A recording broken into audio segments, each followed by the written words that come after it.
ಜೀವನದಲ್ಲಿ ಏನು ಮಾಡಬೇಕೆಂಬುದನ್ನು ರಾಮಾಯಣ ಹೇಳುತ್ತದೆ. ಜೀವನದಲ್ಲಿ ಏನು ಮಾಡಬಾರದೆಂದು ಮಹಾಭಾರತ ಹೇಳುತ್ತದೆ. ಜೀವನದಲ್ಲಿ ಹೇಗೆ ಬದುಕಬೇಕೆಂಬುದು ಭಗವದ್ಗೀತೆ ಹೇಳುತ್ತದೆ.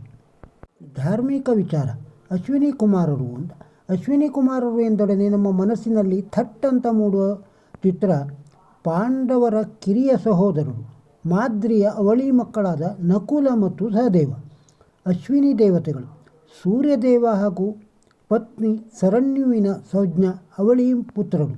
ಅಶ್ವಿನಿ ಕುಮಾರರು ಮಾನವನ ದೇಹ ಮತ್ತು ಅಶ್ವದ ಅಂದರೆ ಕುದುರೆ ಮುಖ ಹೊಂದಿದ್ದವರು ಈ ಅಶ್ವಿನಿ ಕುಮಾರರು. ಅಶ್ವದ ಮುಖ ಬಂದದ್ದು ಏಕೆ? ಪತಿಯಾದ ಸೂರ್ಯನ ಶಾಖವನ್ನು ಸಹಿಸಲಾರದ ಸರಣ್ಯು ಹಿಮಾಲಯದ ಪರ್ವತಗಳತ್ತ ತೆರಳುತ್ತಾಳೆ. ಅಲ್ಲಿ ಯಾರಿಗೂ ಗುರುತು ಸಿಗದ ಹಾಗೆ ಕುದುರೆಯ ಆಕಾರ ಹೊಂದುತ್ತಾಳೆ. ಕೆಲವು ದಿನಗಳಾದರೂ ಪತ್ನಿಯು ಕಾಣಿಸದಿರಲು ಅವಳನ್ನು ಹುಡುಕಲು ತಾನೇ ಹೊರಟ.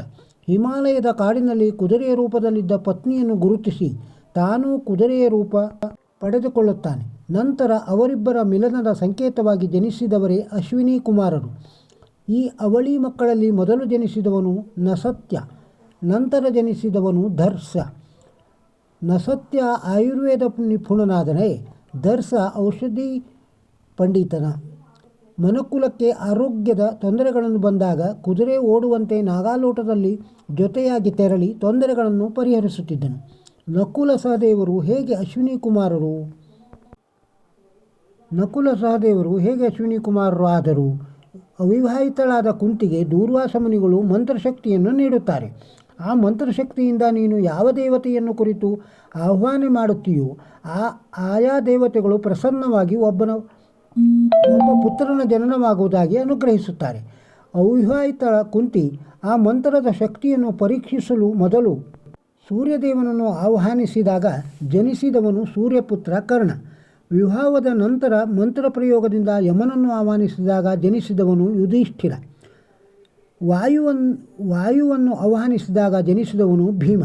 ಇಂದ್ರನನ್ನು ಆಹ್ವಾನಿಸಿದಾಗ ಜನಿಸಿದವನು ಅರ್ಜುನ. ಮಾದ್ರಿಯ ಬೇಡಿಕೆಯಂತೆ ಕುಂತಿಯು ಅಶ್ವಿನಿ ದೇವತೆಗಳನ್ನು ಆಹ್ವಾನಿಸಿದಾಗ ಜನಿಸಿದವರು ನಕುಲ ಸಹದೇವ. ಹಾಗಾಗಿ ನಕುಲ ಸಹದೇವರು ಅಶ್ವಿನಿ ಕುಮಾರರಾದರು.